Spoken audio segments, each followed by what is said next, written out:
Et quand vous parlez des gens qui vous disent « Ah non, mais tu sors ça, mais t'es fou, ça marchera pas », j'ai envie de répondre « Mais non, mais on est aidé pour ça. » Moi, je suis pas aidé pour faire le nouveau Danny Boone.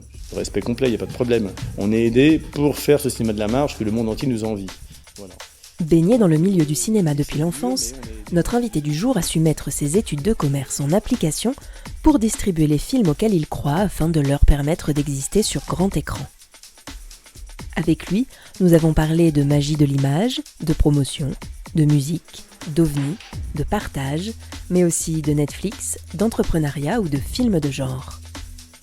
Je suis Marine Dita, journaliste à la rédaction numérique de Sud-Ouest, et vous écoutez Bord Cadre, le podcast qui tire le portrait du cinéma indépendant.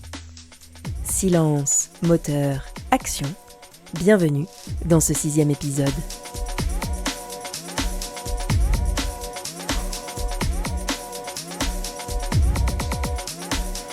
Et aujourd'hui, nous recevons Stéphane Auclair, distributeur de films. Bonjour Stéphane. Bonjour. Et pour mener l'entretien avec moi, c'est Romain Datte, responsable création du FIFIB, qui est avec nous. Bonjour Romain. Bonjour. Alors, avant toute chose, Stéphane, est-ce que vous pouvez vous présenter votre nom, votre prénom, votre âge, d'où vous venez et en quelques mots, en quoi consiste votre métier ? Donc Stéphane Auclair, 49 ans, d'où je viens, Paris, toujours à Paris aujourd'hui. Mon métier, c'est donc distributeur de films, de cinéma, en salle, métier que je fais depuis, je crois, 22 ans, et au sein de la société qu'on a montée avec quelques amis il y a maintenant 12 ans, qui s'appelle UFO Distribution, UFO, voilà. Pour les non-initiés au métier du cinéma, en quoi ça consiste, distributeur Alors, distributeur, c'est un des métiers les moins identifiés, les moins connus. Hein. C'est pourtant un métier essentiel de passeur entre le film et le public, tout simplement. Le producteur fabrique, le réalisateur réalise et crée, la salle diffuse, mais il y a quelqu'un qui doit vendre, promouvoir, et ça c'est le distributeur. Donc on va dire qu'il y a deux grands axes.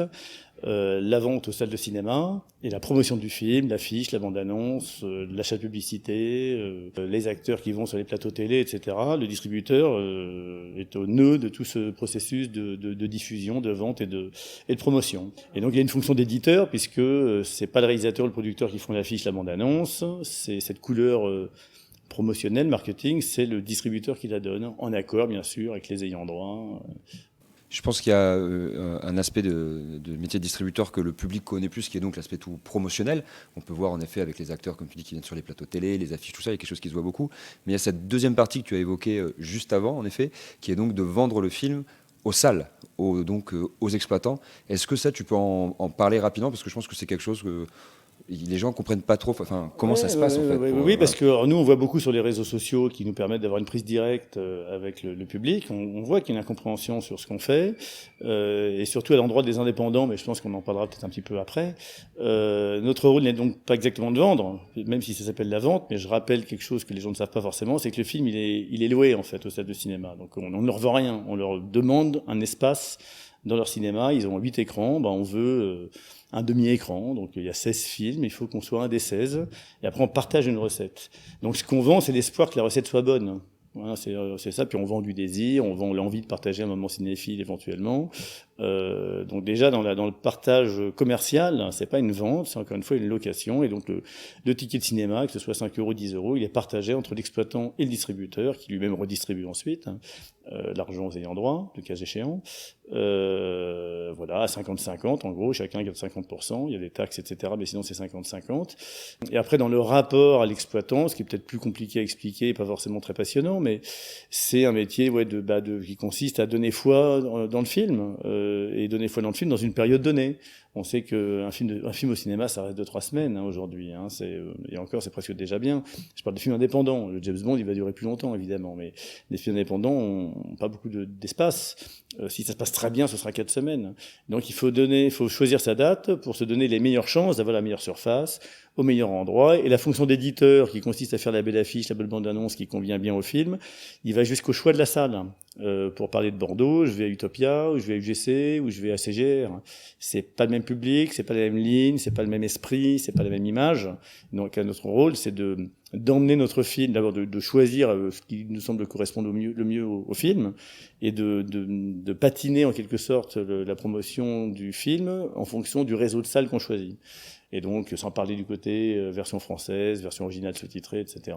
Ça, c'est des choix pour lesquels on est mandaté et sur lesquels on doit trouver la plus grande cohérence possible. Voilà, c'est sûr que si on vend un film d'action en VF, on va pas faire la même bande-annonce, la même affiche qu'un film réputé plus intello, chinois, ou etc. Bon, là, je vais dans les clichés, mais après, il y a toute une zone grise qui peut être plus compliquée. Voilà.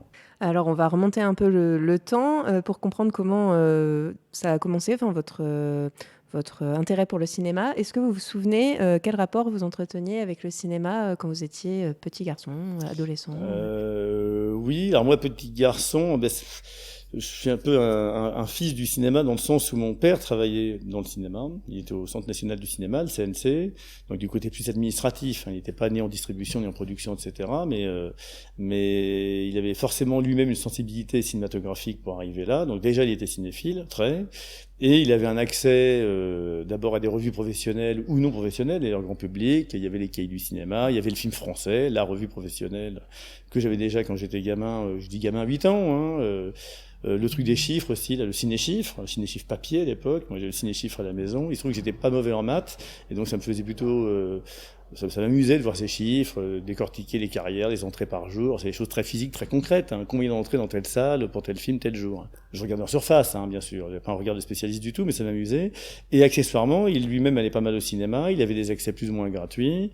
Et donc, il m'emmenait à des grosses avant-premières. Et donc, pour être tout à fait concret, moi je me souviens, alors ça date un peu, mais c'est des grosses avant-premières du type Palais des Congrès à Paris ou Kino Panorama, la grande salle de 900 places, ou je sais plus quoi, 800 places, où on voyait E.T., Les Aventuriers de l'Arche perdue. Je crois que c'est mes premiers souvenirs de cinéma, gros truc, quoi, big business, où on sent qu'il se passe quelque chose. Puis j'ai recollé les morceaux après, tiens, c'est le même gars, Spielberg, etc. Bon, ça c'est les tout premiers souvenirs. Ou alors je me souviens aussi d'un Seigneur des Anneaux, que les fans connaissent un peu, qui était mi-animation, mi-filmé, en rotoscopie, film un peu maudit, parce que jamais terminé, en fait. Donc la technologie était assez bâtarde, mais déjà c'était assez fascinant. Moi à l'époque, c'était beaucoup moins à la mode qu'aujourd'hui. Seigneur des Anneaux, on connaissait pas beaucoup, c'était pour les geeks. Et je sentais qu'il se passait un truc au niveau culturel, là, l'heroic fantasy, etc.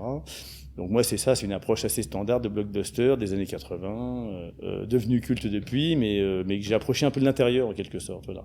Et puis plus tard, quand je suis devenu ado, les fameux tickets gratuits dont je parle, ils m'en donnaient quelques-uns, où c'était les fameux exos qu'on s'échange dans la profession pour tel ou tel film. Et donc, mais c'était pas beaucoup, j'en avais peut-être 2 par mois, mais les 2 par mois ont donné l'envie de voir plus. Et donc c'est devenu très vite payer ma propre place. Et donc c'est par le film de genre ensuite que j'ai commencé à devenir vraiment fan de cinéma. C'est assez commun, les films d'horreur, Toby Hooper, John Carpenter, des gens un peu cultes aujourd'hui. Mais à l'époque c'était tout frais. Voilà, John Carpenter c'était pour les initiés. Et puis la vidéo, le club vidéo du coin, Mad Max, des films interdits un peu. Mad Max était un peu interdit. Moi c'est venu par le genre. Voilà. Et si je continue le parcours, la télé a beaucoup joué aussi. On sous-estime le rôle de la télé pour une certaine génération qui est notamment la mienne. C'est que la télé, c'était la rétrospective Hitchcock qui dure toute l'année, ou toutes les 2 semaines, ou une fois par mois en tout cas. Il y a un Hitchcock à 20h30, enfin 21h, sur, je sais pas quoi, France 2, ou Antenne 2 à l'époque. Il y a le magnétoscope pour enregistrer, pour se faire une vraie vidéothèque. Et Hitchcock, ça a pu être important, Hitchcock notamment, parce que c'était encore un peu du genre, évidemment. On peut refaire toute la filmo, mais beaucoup de films sont des films de genre.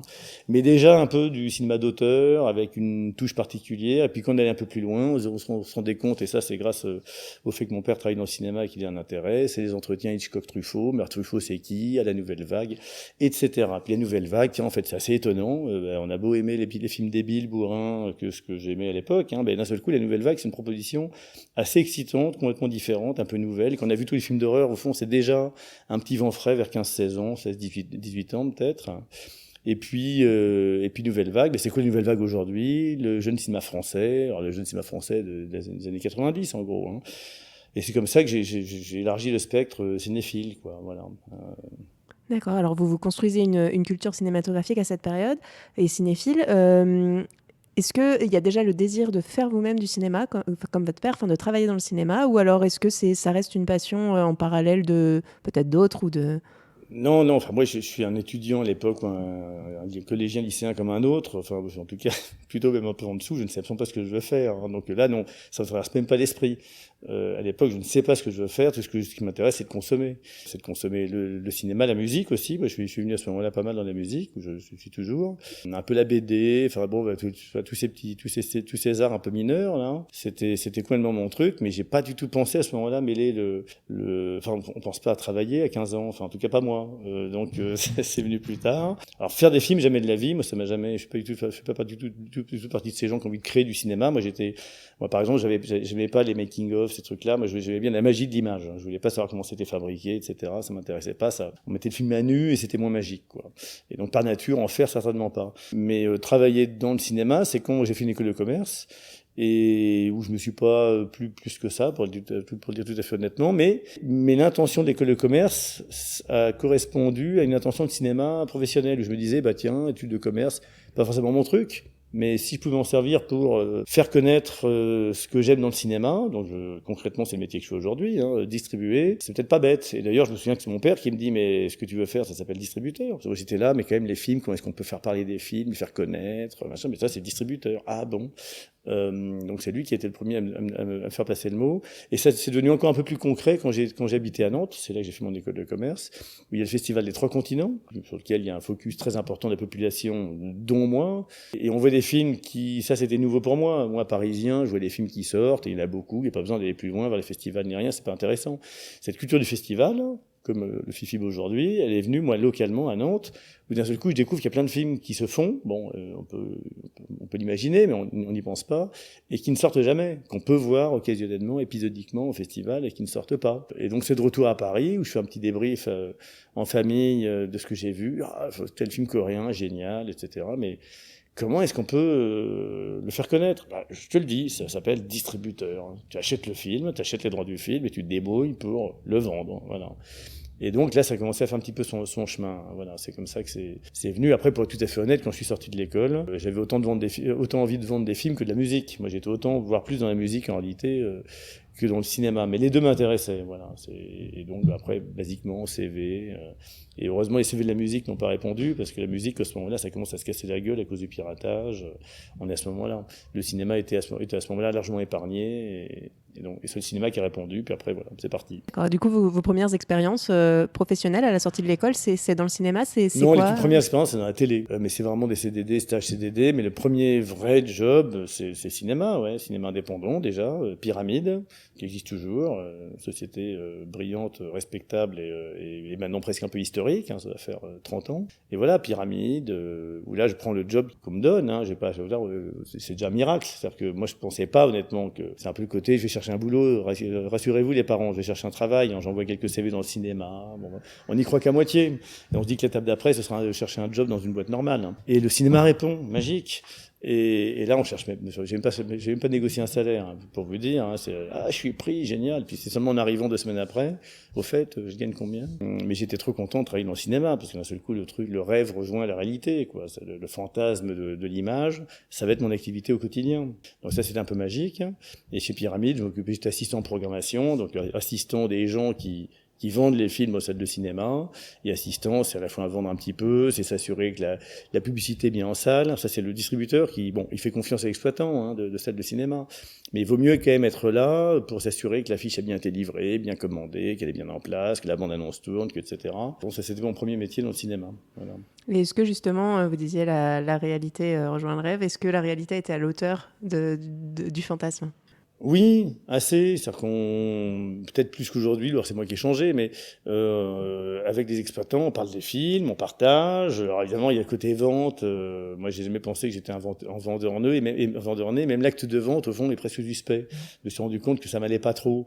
Mais en l'occurrence, on vend pas des téléphones ou des moquettes ou je ne sais quoi. On vend un film, quelque chose d'un peu noble, où la passion est légitime, donc légitimement acceptée. Le vendeur de moquette, ça paraît bizarre d'être passionné. Je pense que le vendeur de moquette est un vrai passionné, mais en face, finalement, c'est utilitaire. Non, nous-mêmes, on vend un rêve, ou pour citer Disney, on vend du rêve. Et c'est flatteur en soi, c'est excitant, c'est galvanisant. Alors parfois on aime un peu moins les films qu'on a à vendre, mais on est, si j'ose dire, ça j'aime pas trop le dire comme ça, mais on est un peu entre nous, entre gens qui aiment le cinéma, etc. Et donc on partage des intérêts de façon très proche. L'acte de vente, pour parler de lui, parce que c'est quand même notre premier métier, n'est pas un acte violent. a priori, il peut le devenir dans certaines circonstances, mais c'est un acte entre deux gens qui se comprennent, qui parlent le même langage et qui partagent le même intérêt. Donc de ce point de vue, oui. Après, la magie du cinéma, elle est un peu déshabillée, évidemment, mais franchement, je suis encore là 22 ans après, donc c'est que j'y ai trouvé un intérêt. Voilà. Et justement, entre votre premier emploi chez Pyramide et aujourd'hui, quelles sont les étapes professionnelles que vous avez traversées ? Ouais, ça c'est assez standard. Hein. En changeant de société, on monte un petit peu dans les grades, on voit plus large, on fait plus de choses. Ce que j'ai fait beaucoup, beaucoup changé de société. J'étais dans des sociétés qui se sont arrêtées, qui ont fermé, où j'ai été licencié aussi parfois juste parce que on n'était pas d'accord. Et au bout d'un certain temps, donc ça c'est au bout de 10 ans du coup, on a décidé en discutant avec quelques amis qu'il était temps peut-être qu'on se lance tout seul. Parce que finalement, on avait déjà vu tout ce qui pouvait se passer. On pouvait continuer. C'est même assez confortable quelque part d'être salarié d'une société indépendante qui elle-même souvent souffre un peu. Hein. Donc on est le salarié, on souffre un petit peu moins. Mais on s'était dit, je sais pas, qu'on savait tout faire, sauf acheter des films. À l'époque, j'avais jamais acheté, mais j'avais fait le marketing, j'avais fait la vente, j'avais fait un peu d'administratif. Enfin, je connaissais les rouages. Et puis à un certain moment, on se dit, bon, le seul truc que je connaisse pas, c'est l'acquisition. Mais quand on parle donc l'acquisition du film, acheter des films, puis quand on parle aux copains, aux collègues, ils disent, non mais acheter un film, c'est ce qui est le plus facile. Il y en a tellement, il y a qu'à se pencher. Je me souviens de l'expression, c'est mais non, t'inquiète pas, les films t'en auras, t'as qu'à te pencher. Reste à savoir lesquels, avec quel potentiel, avec quel. Mais trouver des films, ce n'est pas le problème. Ce qui est vrai, il y a des milliers de films produits chaque année dans le monde, on en trouve toujours.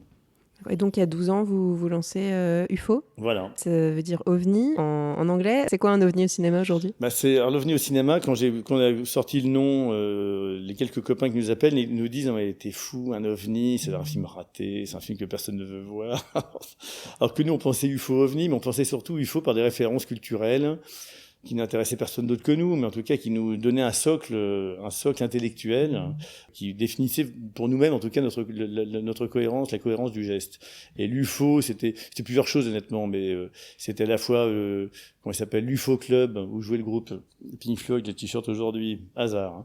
Mais c'était un club où il y avait les premiers lasers, les films, les trucs psychés et compagnie. Bon, les choses bizarres se passaient dans ce club. Voilà, les concerts un peu fous, etc. C'est un album d'un groupe allemand, bon, peu importe, mais qui est le premier album d'un groupe allemand, Guru, qui est complètement barré, voilà, qui s'appelle UFO, qui a rien du tout de technologique ni rien, mais qui est... Et puis c'était basiquement dans les films de SF ou le fantasme SF, comme on le voit d'ailleurs dans Retour vers le futur, cette scène où il se retrouve projeté dans le passé et avec sa bagnole, le dernier cri des années 80, et puis il y a une bande de farmers des années 50 qui voient ça et c'est comme dans le livre avec les ovnis, et ce côté un petit peu émerveillement mêlé de crainte. Qu'est-ce que c'est que ce truc? C'était ça l'UFO, c'est pas l'OVNI, c'est qu'est-ce que c'est que ce truc. Voilà, et l'idée d'aller un petit peu dans les marges, l'esprit il était là. Après, vous voulez pas être ovni justement, mais même si ça correspond, mais l'ovni c'est le truc bizarre. Non, c'est qu'est-ce que c'est? C'est l'association d'émerveillement à l'origine un peu de ce qu'on a vécu devant E.T., devant ces trucs-là, quoi. Voilà, c'était ça l'esprit. Aujourd'hui, c'est simple de gérer une société de distribution. Est-ce que justement, vous disiez le salariat, c'est confortable aujourd'hui de passer de l'autre côté et gérer de A à Z. C'est simple, non, c'est pas simple, mais c'est pas très compliqué. C'est facile de dire, ah là, c'est horrible, en plus entrepreneur, machin. Ce qu'on gagne par rapport aux salariés, c'est une liberté de choix, d'action. Nous, on est plusieurs, hein, mais on choisit nos films, voilà, puis on discute. En plus, on est un peu démocratique, on n'est jamais sûr de soi, donc on préfère consulter. Donc, ce choix du confort, il est important. Par contre, le confort a un coût, l'incertitude, la crainte de se planter. Et puis, si on se plante, c'est financièrement tout de suite nous qui prenons. Après, le système français permet cette prise de risque. On est quand même très protégé. C'est parfois considéré comme un gros mot que de le dire, mais non, on est acteur d'une politique culturelle et je trouve que c'est incroyable et que bien sûr il faut que ça continue, mais je pense qu'il n'y a pas de raison que ça s'arrête, et qu'on a un choix, mais pas seulement au cinéma, hein, dans tous les domaines culturels, qui est regardé dans le monde entier en fait. Hein. Et on le voit pour les films, hein, le nombre de fois où les producteurs étrangers ils rêvent de sortir à Paris, en France. C'est un rêve pour le monde entier. Et donc ça, on a cette responsabilité-là. C'est difficile, mais encore une fois, on est aidé en face. Voilà. Donc c'est pas comme si on nous donnait de l'argent pour nous mettre dans la poche. C'est juste qu'on amoindrit le risque. Voilà, le risque. Et du coup, je pense que notre responsabilité, en tout cas moi je l'ai pris comme ça depuis le début, et comme ça tombait bien, c'est correspondait à l'image qu'on voulait avoir et au film qu'on voulait sortir. C'est des prises de risque éditoriales, des choses qui vont pas marcher naturellement, ça c'est certain. Et quand vous parlez des gens qui vous disent « Ah non, mais tu sors ça, mais t'es fou, ça marchera pas », j'ai envie de répondre « Mais non, mais on est aidé pour ça. » je suis pas aidé pour faire le nouveau Danny Boone. Respect complet, il n'y a pas de problème. On est aidé pour faire ce cinéma de la marge que le monde entier nous envie. Voilà. Et donc oui, c'est dur, mais on est aidé aussi et qu'on a le sentiment de participer à un truc positif, ce qui est assez excitant, donc ça nous soutient moralement. Après, c'est énormément de travail. Bon, il n'y a pas que là, hein, mais il y en a beaucoup. Voilà. Puis ça ne s'arrête jamais. Voilà, il y a toujours un film. Bon, on ne fait pas des gros succès qui pourraient nous faire dire qu'on peut s'assoupir pendant un an sur un... Non, il n'y a pas de gros succès. Il y a des petits succès, des vrais échecs. Tout ça s'équilibre dès lors qu'on travaille, qu'on sort des films. Voilà. Aujourd'hui, justement, avec 10 ans de catalogue, quels sont parmi les films que vous avez pu distribuer ceux qui vous ont le plus marqué en bien, ou alors à l'inverse, un gros échec Alors, ça fait tout de suite catalogue. Qu'est-ce que je pourrais... En plus, je vais faire des jaloux si je cite certains films. Alors peut-être évitons les films français, comme ça il y a moins de jaloux parmi ceux qui peuvent nous écouter. Si, il y en a quand même un qui a été un marqueur pour nous, qui a été Quentin Dupieux, donc je commence par un français. On a sorti 3 films de Quentin qui étaient Rubber, Rong et Wrong Cops, par lesquels on a été assez identifiés comme le distributeur qui fait ces choses bizarres. Et en plus, curieusement, ça fait pas tout à fait des bides. C'est pas non plus des succès planétaires. Maintenant, Quentin est plus connu, ça se passe mieux, etc. Mais au début, les premiers films de Quentin, c'est qu'est-ce que c'est que ce truc? Ah bon, t'es sûr que ça sort en salle, ça? Bon, allez, je vais t'accompagner, vous êtes sympa, on va y aller. Et puis en fait, le public nous suit dans des quantités modestes, mais réelles, concrètes. Il y avait eu un film avant déjà qui était une comédie qui donnait un petit peu le ton, qu'on pourrait plus sortir aujourd'hui. Donc je regrette, je suis tellement content d'avoir sorti, mais je regrette qu'on puisse plus imaginer ça aujourd'hui. Un film qui s'appelle We Are Four Lions, sur des terroristes anglais, mais pieds nickelés du terrorisme. Et c'est avant, bien sûr, Bataclan, Charlie et compagnie. Et même si ça avait vraiment existé en Angleterre plus qu'en France un peu aussi, mais bon, c'était plus tôt, on pouvait en rire. Et donc le film était une comédie hyper caustique et qui a bien marché, qui était un acte éditorial fort. Pareil, les gens comprenaient pas trop, et c'était sûr que c'est vraiment drôle, ça. En fait, le public s'est vraiment marré, et ça c'est devenu un petit peu culte. Donc ça fait partie des fiertés. Un film américain indépendant, Bellflower, qui était un petit peu un marqueur aussi, il y a déjà 7-8 ans, facile. Hein. On avait édité la bande originale en vinyle, il y avait tout une sorte de petit package comme ça, puis le film, c'était nouveau venant des États-Unis, du cinéma indépendant américain, tourné pour $17 000. Enfin, on est au début de ces films pas chers qui ont de la gueule, hein, vraiment. Puis il y avait de la gueule. Après, parmi les échecs, on est sorti 2 films australiens la même année. C'était un hasard comme ça. D'un seul coup, une sorte de focus australien. Moi, ça m'intéresse comme d'autres territoires d'ailleurs, mais l'Australie, c'est loin, c'est une sorte de fantasme du pays qui va apporter des choses forcément différentes. Hein. Et cette année, les 2 films australiens étaient assez marquants, mais aucun des deux n'a marché. Voilà.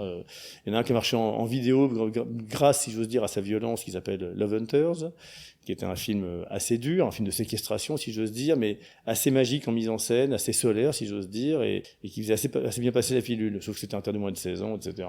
Donc en salle hyper difficile. On peut faire tout un chapitre sur l'interdiction des films, moins de 16, moins de 18, c'est presque insortable en salle. Hein. Par contre, en vidéo, c'est bien. Donc on a corrigé en télévision, en vidéo. Et un autre film la même année qu'on avait rebaptisé Fantastic Birthday, qui était une sorte de Wes Anderson féminin australien, assez différent, mais il y a cette petite touche-là. Et pour moi, le film était assez magique, mais ça fait 10 000 entrées. On visait pas non plus des fortunes, mais il aurait fallu que ça fasse 4 ou 5 fois plus. Des échecs comme ça, il y en a eu d'autres, hein, donc je vais pas toutes les énumérer. Donc il y a une balance entre des vrais éléments de satisfaction. Là, on a présenté hier au FIFIB le dernier film de Bertrand Mandico, le prochain film de Bertrand Mandico, After Blue Paradisal. Le succès de son premier film, là aussi très relatif, hein, Les Garçons Sauvages, c'est un vrai élément de fierté. Le film est très étrange, peut vraiment faire 0 entrée, n'intéresser personne, et il s'est passé quelque chose, comme on dit souvent par facilité. Un mouvement médiatique, un mouvement de spectateurs, relativement jeunes. Or, il y a tout un discours aujourd'hui, il y a une certaine réalité derrière, hein, du jeune public, du public jeune plutôt qui va un peu moins au cinéma. Là, il était là, c'est même que lui quasiment. Hein. Un peu comme Quentin Dupieux quelques années avant. Donc ça, c'est des éléments de satisfaction, quoi, de voir que ce cinéma qui est pas forcément compris par nos interlocuteurs salles, ni même journalistes, au moment où ça sort, finalement, on a réussi à mettre les pendules à l'heure et que d'un seul coup, tout le monde se met d'accord sur l'idée qu'il y a quelque chose à tenter. Voilà. Et que ça se passe bien, et voilà. Vous parlez du public jeune. Est-ce que les évolutions dernièrement, et à la fois d'un point de vue du public et aussi l'arrivée des plateformes, ça a changé votre manière de travailler ? Alors, sincèrement, pas réellement, parce que de même qu'on s'est construit intellectuellement, j'aime pas les constructions contre, hein, mais là c'est un peu un résumé. On s'est construit intellectuellement. Enfin, moi j'ai grandi contre TF1, contre les trucs un peu mainstream. Quand je dis contre, enfin je les regardais même pas, ça m'intéressait pas, mais j'étais en marge de ça. Aujourd'hui ça continue, mais en marge de Netflix. Moi je regarde très peu, je m'ennuie immédiatement. J'ai tenté régulièrement, hein, je suis abonné, hein, je vais pas faire le malin, je suis abonné comme tout le monde si j'ose dire. Mais j'ai le sentiment que ce qu'on fait, en tout cas quand je regarde Netflix ou quand j'aperçois Netflix, ce qu'on fait est tellement loin, tellement différent, tellement pas compatible avec Netflix qu'il n'y a pas de raison de changer. Moi, qu'est-ce que je voudrais faire? Converger vers Netflix? Certainement pas. On est forcément perdant, puis on n'a même pas envie, ça m'intéresse pas. Faire plus loin que ce qu'on fait, non plus, on est déjà assez loin, si j'ose dire. Non, on continue, et on sait que nos films ne passent pas sur Netflix. Donc tout notre travail, c'est de se faire comprendre. C'est que, ok, il y a un public TF1 de l'époque, un public Netflix aujourd'hui, c'est pas tout à fait le même, hein. Netflix plutôt Canal+, d'ailleurs, hein. Mais il n'y a pas tout sur Netflix. Donc c'est ça qu'il faut qu'on fasse passer, c'est qu'il n'y a pas tout, et qu'il y a quelque chose d'excitant qui se passe à côté. Ça ne peut être que marginal, mais ça l'était déjà en 1960. Voilà, on veut dire qu'on est un peu issu d'une certaine contre-culture dont la source c'est les années 60, 70, 80, 90. Chaque décennie a eu sa contre-culture. Je veux croire qu'elle existe toujours à sa manière, et que cette contre-culture, c'est nous parmi d'autres. On n'est pas les seuls, hein. En bande dessinée, c'est très vivace, en musique. Bon, au cinéma, ça existe aussi. Le travail ne consiste pas juste à le dire, c'est à le montrer, à le faire connaître. Voilà. Justement, je pense que plus que jamais, nous, on a envie de proposer de la différence. Alors, ça me fait pas changer après différence. J'ai l'impression qu'on la propose depuis le début. Pas chaque fois, hein. Il n'y a pas chaque fois des films disruptifs, zarbi.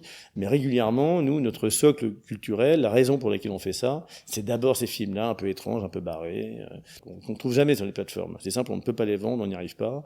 Vous proposez Netflix, Quentin Dupieux, qui pour moi aujourd'hui est presque un blockbuster, hein, Le Dain, etc. C'est des gros films avec du casting. Ces films ne passent pas sur Netflix. Ça les intéresse pas. Ils vous le disent, hein, dans les bureaux, ils vous disent, non mais nous c'est TF1 en fait. Ne vous méprenez pas. N'essayez pas de nous vendre ces films-là. Ça ne nous intéresse pas. Nous on fait les grosses séries, braqueurs. C'est ça Netflix. C'est pas Quentin Dupieux ou Bertrand Mandico, évidemment. Aujourd'hui, il y a un vrai fossé, selon vous, entre le film de marché et le film indépendant?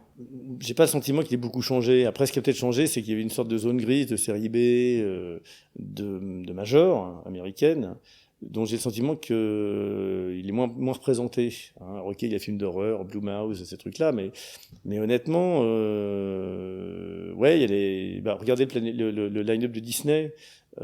Comparer le line-up de Disney au creux, hein, c'est vrai que c'était pas du Disney en forme dans les années 80, 90, au Disney d'aujourd'hui, il n'y a que des licences. Donc, ouais, ce qui s'est creusé, c'est qu'il n'y a plus il y a plus le film indépendant, film américain, faussement indépendant ou vraiment indépendant. Le Fox Searchlight, pour les connaisseurs de Fox, Fox avalé par Disney. Le Fox Searchlight, il n'existe plus. Ou même le gros studio indépendant, vaguement avalé par Warner et compagnie. Moi, je suis pas un grand connaisseur de cinéma américain et de la structure économique, mais on a l'impression qu'ils font tout pour ne faire que de la licence, grosso modo. Hein. Et ça se traduit, in fine d'ailleurs, pour ne parler que des États-Unis, que des Américains, par une absence quasi totale de cinéma indépendant américain en salle en France, et même je crois aux États-Unis. Il y a eu une mode, moi je suis devenu vraiment cinéphile avec les films indépendants américains new-yorkais des années 90, début 2000, Al Hartley, les acteurs, Steve Buscemi, ou même Tarantino, etc. Est-ce qu'un Tarantino peut émerger aujourd'hui ?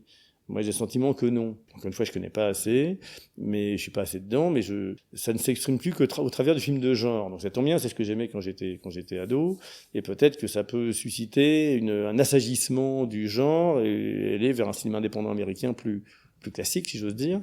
Mais aujourd'hui, il manque une case entre le cinéma indépendant, World Cinema français et compagnie, et le big blockbuster américain de licence, le Spider-Man 14, etc. Les Américains, ça les intéresse plus de faire le cinéma intermédiaire, ou alors ils vont sur les plateformes, en effet, dans des formats d'image assez standards, assez communs, qui moi m'intéressent pas beaucoup. Moi, je trouve visuellement, c'est toujours un peu pareil, c'est bien fait, c'est bien filmé, et donc il y a un petit goût qui arrivait à développer le cinéma indépendant américain qu'on a perdu, voilà. Mais peut-être que c'est au profit d'autres territoires, d'autres pays. Peut-être que la France a une carte à jouer, voilà, Titane et compagnie. C'est les Français qui proposent des trucs un peu différents, quoi. L'année dernière a été particulièrement éprouvante pour le cinéma, en tant que distributeur, ça se traduit comment? Ça se traduit par pas mal de paradoxes. D'abord, ça a été assez agréable, enfin j'ai un peu honte de le dire, mais de décrocher, de débrancher, ce qu'on ne fait jamais. Hein. Moi, ça c'est de mon côté, je suis un petit patron, hein, donc j'ai pas de vacances, ou j'ai des vacances, mais je travaille tout le temps quand même. Là, d'un seul coup, on débranche presque. On débranche pas complètement parce que la reprise est imminente, puis on savait pas quand ça reprendrait, donc il faut rester un petit peu sur le qui-vive. Mais quand même, on a un petit peu décroché. On arrête de regarder les résultats des films tous les jours. Moi, tous les soirs, avant de me coucher, je regarde les chiffres. même quand j'ai pas de film, c'est devenu une sorte de réflexe. Là, pour la première fois, j'ai arrêté de regarder les chiffres, donc c'est un peu moins anxiogène, c'est plus cool. Ce qui était anxiogène, c'est quand on reprend, combien d'argent perdu. Heureusement, tous les systèmes, cinéma et hors cinéma, chômage partiel et compagnie, honnêtement, ont très très bien couvert tous les gens touchés, et le cinéma en tout cas en particulier. Donc l'angoisse était pas tant sur comment je vais survivre tout de suite, c'est comment je vais redémarrer ensuite. Et là, on est dans le cœur du sujet. C'est-à-dire que là, ça redémarre très mal. En tout cas, pour toute une catégorie de cinéma indépendant, c'est très très compliqué. Les gens vont plus voir du James Bond comme avant, mais ils vont plus voir que ça, grosso modo. Alors, quelques films d'auteur qu'il faut voir absolument. Donc la crainte, elle est maintenant. C'est-à-dire que le Covid, au moment où ça se produit, finalement, on est assez protégé. On stocke des films qu'il faut sortir. Donc ça, c'était compliqué. On est encore là-dedans. C'est-à-dire que la course à devoir sortir tous les films qu'on a entre guillemets emmagasinés. Quelque chose fait que le film paraît périssable. Alors, il est peut-être pas aux yeux du public, mais dans la profession, le film était déjà un peu dans les radars il y a un an. Et à quoi vous le sortez que maintenant? Mais c'est un vieux film déjà. Donc on se sent un peu obligé de sortir des films un peu à la chaîne. Même nous qui sortons, UFO, c'est une société qui sort entre 6 et 9 films par an, grosso modo. Même à 6-9 films par an, 9 mois d'arrêt en tout, c'est du stock. Et d'un seul coup, on est plutôt à 12, 13, 14 films. C'est beaucoup trop pour nous. Donc on essaie de calmer le jeu, mais encore une fois, il y a une espèce d'injonction à ne pas traîner. Le metteur en scène, quand c'est un film français, metteur en scène, il a fait son film il y a 2 ans. Il veut pas que ça sorte dans 2 ans, il veut que ça sorte maintenant, quoi. Donc c'est ça c'est plutôt le coup d'après qui est compliqué. Voilà. Le Covid, encore une fois, c'est une période de pause, presque un peu saine et bienvenue dans un métier où on s'arrête jamais. C'est le redémarrage qui est dur, quoi. Ouais. Et le redémarrage, il est d'autant plus dur que on dit que, je connais pas les statistiques, je sais pas s'il y a eu des études sérieuses, mais que le public a perdu l'habitude du cinéma, qui s'est abonné massivement aux plateformes, aux pay TV et compagnie, et que moi je suis pas sûr de ça honnêtement, mais il faudra attendre un petit peu, avoir un petit peu de recul. Moi je pense que si ça reprend difficilement, c'est qu'en effet il y a un mélange de ça, du fait que ça reprend quand même en été, qu'il fait beau, que là on est encore mi-octobre, il fait toujours beau, les météos ont un impact très très fort sur les entrées, et qu'en plus le cinéma c'est un des derniers endroits où on met le masque de façon durable. J'étais à un concert il y a 3 jours, on était serrés comme des sardines. Il n'y a pas de masque, voilà. Le cinéma, on s'engage, si j'ose dire, pour mettre 2 heures de masque. Il faut être motivé. En plus du prix, du déplacement, et puis il fait beau, il y a des terrasses qui sont sympas, puis les enfants à sortir. Pourquoi on irait en salle, honnêtement? Donc le masque, je pense, c'est le petit truc qui a fait basculer du mauvais côté. Une fois qu'on viendra un petit peu à la normale, moi je veux croire que ça va se rééquilibrer. Voilà. Vous dites que vous sortez entre 6 et 9 films par an. Ça fait déjà pas mal de films du coup depuis que vous avez créé UFO. Aujourd'hui, qu'est-ce qu'il faut à un film pour qu'il vous plaise et que vous ayez envie de le défendre et de le vendre? Ça c'est très dur de répondre à la question. Moi, je sais que depuis assez longtemps, depuis déjà quand j'étais ado, finalement, quand j'ai commencé à basculer de genre en genre, j'aime qu'il y ait un effet la séduction passe par un effet de surprise. Et la surprise, c'est une nouveauté, en gros. Ça peut paraître un peu gadget, mais un nouveau truc de mise en scène, une image particulière, un ton particulier, ou un acteur hyper étonnant qui embarque quand même tout le monde, voilà. Le premier élément de séduction, c'est la singularité, j'ai envie de dire. C'est une sorte de lieu commun de la distribution indépendante, le film singulier, etc. Mais je parle d'une vraie singularité. Dans les films que j'ai cités, voilà, quand on voit un film de Quentin Dupieux, c'est le seul au monde à faire ça. Point. Pas besoin de connaître très bien Quentin Dupieux pour reconnaître son film. Même si on voit pas au générique son nom, on sait que c'est lui. Mandico, dont je viens de parler, même chose. Voilà. Bon, ça, c'est devenu presque un peu des marques. Mais sur les films étrangers, moi, je vois sur une bande-annonce s'il y a un truc ou pas. Et après, c'est est-ce que le film est bien ou pas. C'est pas beaucoup plus, honnêtement. Alors, on peut choisir le film pour la capacité ressentie à faire des entrées sur le marché. C'est une autre raison de choisir les films. Moi, pour toutes les raisons que j'ai pu évoquer, le côté un peu marginal, etc., j'ai très peu de sensations de marché. Voilà. Je sais pas, le truc qui va séduire les hommes de 50 à 65 ans. Enfin, je suis perdu là-dessus. Je fais pas d'études du tout, alors ce qu'on fait parfois. Le film allemand, ça fait jamais plus de temps d'entrée, sauf quand ça parle de la Shoah, donc dans ce cas c'est plus, etc. Moi, je suis pas du tout là-dedans. Moi, c'est d'abord un ressenti personnel et une envie, comme dans la cour de récré quand on voyait un film de Hitchcock ou autre, d'en parler. Voilà, ce film il est dingue, j'ai envie de partager le truc. C'est mon métier de partager. J'ai le luxe d'avoir les moyens de le faire parce que c'est devenu mon métier et donc je suis resté là-dessus. Après, on va pas se mentir, quand on prend le film pour ce qu'il est, comme un spectateur lambda, et puis après quand on voit le film, quand on réfléchit, qu'on se retourne un petit peu sur le film et sur ce qu'on pourrait imaginer de faire ce qu'on pourrait imaginer de ce film en salle devant un public, parfois on se rétracte, on dit mais non, mais le film est génial, mais si j'ose dire, c'est trop dur. La case n'est pas claire. En plus, le marché français est à la fois assez ouvert, assez stimulant. Il y a beaucoup de public, beaucoup de films différents, mais c'est un système à cases quand même. Il y a des cases qui n'existent pas en fait. Film de genre, de niche, un peu marginal, c'est très compliqué par exemple. C'est plus facile de faire un film allemand, plan-plan, qui ressemblerait à un téléfilm pour le commun des mortels, mais en France on peut aimer ça, que de faire un film de genre Zarbi, japonais. Voilà, faut le doubler en version française, il faut faire un marketing un peu débile, un peu bourrin, pour aller chercher un public plus large qui va avoir du James Bond. C'est assez délicat. Il y a des zones de public qui sont dures à toucher. Et puis ça coûte cher en plus. C'est-à-dire qu'en France, il y a un côté négatif au fait que ce soit si dynamique le marché français, c'est que tout coûte cher. C'est-à-dire que tout le monde prend de la pub. On prend plus de pub en France qu'aux États-Unis. C'est-à-dire que sortir un film indépendant aux États-Unis ou en France, c'est en France que c'est le plus cher. Eux, ils font pas d'affichage, nous on fait de l'affichage. Eux, ils ont la télé, certes, mais pas pour les films indépendants. Ils font que du réseau social, grosso modo. Nous, on dépense beaucoup d'argent. Donc ça place la barre assez haut. Donc, on a beau être aidé par le CNC, par le système, malgré tout, ça passe la barre assez haut, donc on ne peut pas se permettre de n'importe quoi. Après, voilà, moi, dans la recherche de films, c'est d'abord cette fonction d'étonnement, du côté, j'ai jamais vu ça. Ça marche pas à chaque fois. Je veux dire, par là, on voit assez peu de films qu'on n'a jamais vus, si j'ose dire. Mais il y en a. Donc, ça, c'est le premier truc. Et après, c'est un sujet qui nous plaît, qui nous émeut, comme tout le monde. Voilà, c'est une question de sensibilité personnelle, ensuite. Il y a une ligne, selon vous, justement, dans tous ces choix que vous avez faits et ces films vers lesquels vous êtes allés.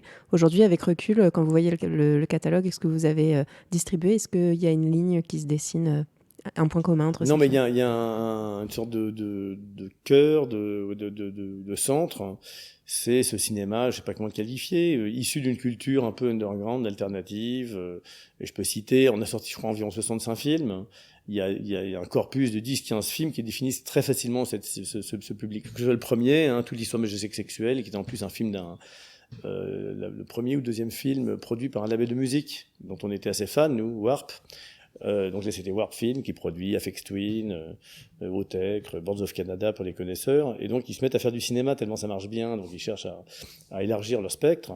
Et donc ce film était assez loin de l'esprit Warp, mais il y avait côté anglais indépendant, un peu geek, voilà, puis échec sexuel, ça nous fait plutôt marrer en soi, et puis le film est bien, c'est une sorte de documentaire, voilà. Donc déjà c'était un film un peu étrange. For Lions, Dupieux, Mandico, enfin les films que j'ai cités en fait, des films.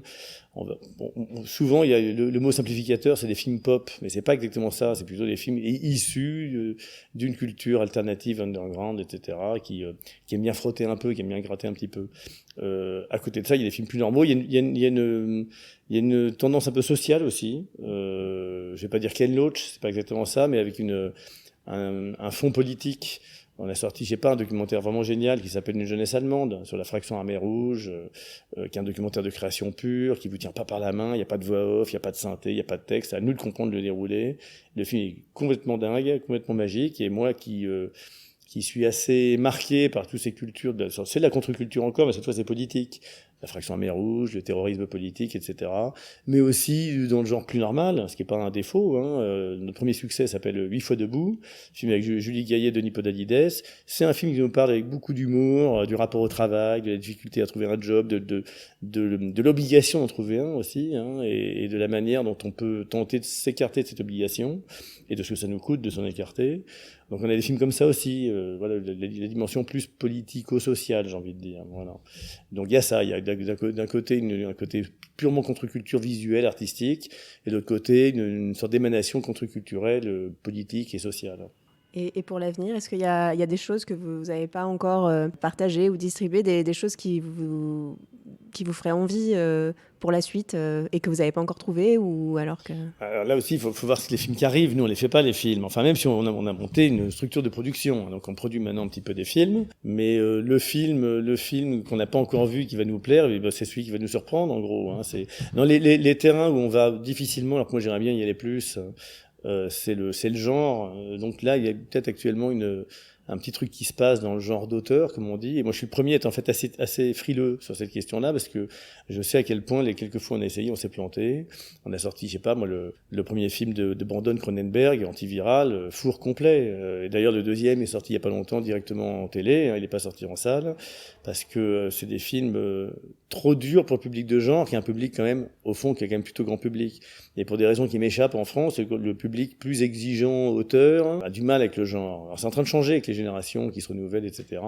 Donc ça, moi j'aimerais bien faire un peu plus de genre, mais voilà, c'est un terrain qui reste assez compliqué. Non, après, moi, ce que j'aime, c'est voir des films un peu, entre guillemets, un peu arty, mais pas trop fermés sur eux-mêmes. C'est ça, c'est que notre travail, c'est de faire ce pont entre des choses un peu alternative en effet, et un public pas trop petit. Voilà, ça c'est le fantasme, notre petit fantasme de distributeur, c'est ça, c'est avoir un public plus grand que tout ce que les exploitants nous disent quand ils voient les films. Ah, il est bien ton film, hein, mais quand même, qui va aller voir ça? Moi j'ai entendu ça 600 fois. Bah oui, bah qui va y aller? Bah oui, bah une jeunesse allemande, ça paraît impossible, mais c'est 40 000 entrées. Bah c'est beaucoup 40 000, c'est un stade déjà, hein, pour un film qui est effectivement très radical. On pourrait penser qu'il y a 5 Pékins qui voient ça, bah non, c'est 40 000 personnes qui sont réunies autour du film, qui donnent des bonnes notes sur les sites web, etc. Voilà, donc j'ai pas une typologie de film en particulier, on reste assez ouvert, on fait même des films parfaitement normaux, hein. Notre succès l'année dernière, c'est le film de Konchalovsky, Michel-Ange. C'est pas un film standard non plus, hein. Il a sa patte à lui, Konchalovsky. C'est un grand cinéaste qu'on a toujours aimé, qui fait des choses très différentes en plus. Mais on pourrait dire de loin, ah, tiens, c'est bizarre, tu racontes des choses sur UFO, ça ressemble pas au film. Ben non, mais on s'interdit rien. C'est pas un biopic normal, c'est pas, c'est assez classique, mais c'est pas académique. Voilà, nous on fuit l'académisme pour le coup.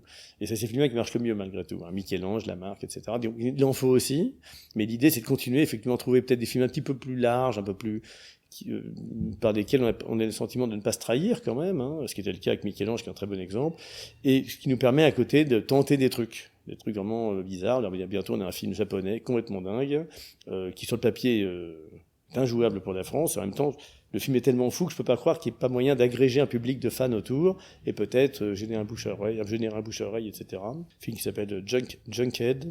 Voilà, 1h40 de stop motion, un réalisateur fou qui a fait que ça pendant 10 ans, tout seul, dans sa cuisine, et ça donne un truc de malade qu'on n'a jamais vu et qui est hyper excitant. Donc voilà, ça, quand je vois des choses comme ça, je dis, mais on cherche même pas à savoir si un public, on y va, c'est notre rôle. Hein. Voilà, c'est ça, c'est les plus stimulants pour nous. T'as évoqué souvent au début, tu parlais de Bellflower, tu parlais de l'édition du vinyle en DVD. Je sais que tu es fan de musique. Et comment tu as réussi en fait à allier à chaque fois que dans les choix de tes films, et comment est-ce que tu les présentais, comment est-ce que tu les éditais? J'aimerais que tu nous parles un peu de ce lien qu'il y a entre musique et cinéma. Alors oui, merci de poser la question. C'est effectivement, j'ai pas, même si on le comprend dans ce que j'ai dit, mais peut-être pas assez insisté. Nous on a construit. C'est un bien grand mot, mais en tout cas, la sensation qu'on avait en montant cette société, c'était de reproduire ce qu'on a dans les labels de musique. J'ai parlé de Warp, mais tous les grands labels des années 70-80, on va pas les citer, mais bon, bref. La notion de label. En cinéma, c'est compliqué, surtout quand on est distributeur, c'est juste un passeur, encore une fois. Et les gens connaissent pas les labels distributeurs, ils connaissent Disney, ils ont reconnu un peu Besson, donc Besson, distributeur, quand il achetait un film, on savait que c'était lui, EuropaCorp, mais il y a très très peu de marques qui, bon, tant pis pour la marque, mais par contre pour nous, en B2B, envers les exploitants, les journalistes, l'idée qu'on soit un petit peu identifié comme une sorte de label, ça nous plaisait. Je sais toujours pas si c'est le cas aujourd'hui, mais en tout cas, nous, c'est ça l'esprit. Et ça vient notamment, en effet, d'un intérêt pour la musique. Intérêt pour la musique, tu as raison de le souligner, qui se retrouve de temps à autre, pas beaucoup, mais de temps à autre, dans nos choix de films, avec cette dimension, le son ça compte aussi, voilà, l'arrimage culturel dans la musique, il est assez important, la BO, la sensibilité au son dans les films, et parfois la BO donne envie de faire des objets promos qui sont effectivement, souvent on édite avec le dossier de presse qu'on envoie aux professionnels, un petit vinyle 45 tours, et c'est du boulot ça, hein, c'est mastering, aller chercher les droits, fabriquer l'objet, ça fait 3 mois, 4 mois, c'est 6 mois aujourd'hui pour fabriquer un vinyle. Donc il y a ce petit travail vers la reconnaissance de l'importance du son, grosso modo, c'est-à-dire la musique en général, mais le son quasiment en particulier. Et c'est pas très compliqué parce que la musique au cinéma, globalement, ça marche pas. Hein, donc ça veut dire que ça n'intéresse pas beaucoup de distributeurs. Quand on fait un documentaire rock, un film sur la musique, un biopic, etc., il y a des exemples, hein, les Doors, le film sur Joy Division, je sais plus comment il s'appelait. Il y a des contre-exemples de films musicaux qui ont marché. Le truc sur Rodriguez, le documentaire sur Rodriguez, pareil, je sais plus comment il s'appelait, qui a cartonné. Franchement, c'est des épiphénomènes. En général, ça ne marche pas. Et donc, les trucs musicaux ne sortent pas. Et de temps en temps, on en a sorti. Bon, c'est pas toujours, voilà. Mais ce qu'on fait, c'est que nous, la musique reste à la marge. On n'a pas sorti de documentaires musicaux. En vrai, moi, j'en ai sorti un génial que je recommande à tout le monde, qui s'appelle Dig. avant de monter UFO Distribution. Dig, génial, voilà. On voit Dig, on se dit, ça peut que cartonner, c'est tellement dingue. Même qu'on n'y connaît rien au rock, après, il faut amener le spectateur vers le film. C'est toutes les difficultés. Mais une fois qu'il est devant, génial. Moi, j'ai vu le film 80 fois, voilà, bon. Mais on n'a pas fait de documentaire rock, par exemple. Alors, plutôt, on en a fait, mais ils n'ont pas marché comme je savais qu'ils ne marcheraient pas. On a fait Daniel Dark, on a fait des shows, on a fait un film dont l'histoire est complètement dingue. Le film est assez normal, finalement. Donc, il permet d'adoucir un petit peu le propos. Et en plus, il est tourné un peu de façon comédie pour supporter le truc. Il s'appelle Lords of Chaos, sur un fait divers qui s'est passé dans le black metal norvégien, qui est hyper connu pour des gens qui écoutent un peu de musique, même qu'on n'écoute pas de métal, ce qui est mon cas. Un truc qui est massacre, meurtre dans le groupe, église brûlée, église classique norvégienne brûlée, extrêmement connu pour tous les gens qui s'intéressent un peu à la musique. Et ça, on le sort en vidéo direct, par exemple. Voilà, on sait qu'on a du mal à trouver un marché. C'est un goût personnel. J'ai envie de dire qu'on honore l'adolescent qu'on était, quoi. Moi, je suis né dans la musique, vraiment. C'était mon premier truc. Et ce qui me tient aujourd'hui, c'est pas gagner de l'argent. C'est notamment ce truc d'énergie qui passe par la musique, et la musique, c'est tellement un champ d'expérimentation. J'ai envie qu'on retrouve un petit peu ça, modestement, très humblement et très petitement dans le cinéma. La musique fait des choses, casse des barrières beaucoup plus que le cinéma. Et donc, voilà, on est motivé par cet esprit-là, quoi, dans ce milieu. Merci beaucoup Stéphane d'être venu nous raconter votre parcours et merci beaucoup Romain pour ton regard sur le sujet.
Merci aussi à vous, auditeurs, qui êtes toujours plus nombreux à nous écouter.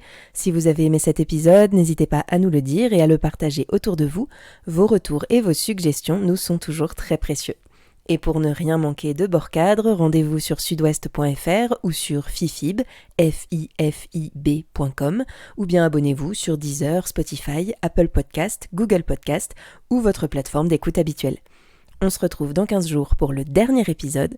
D'ici là, portez-vous bien.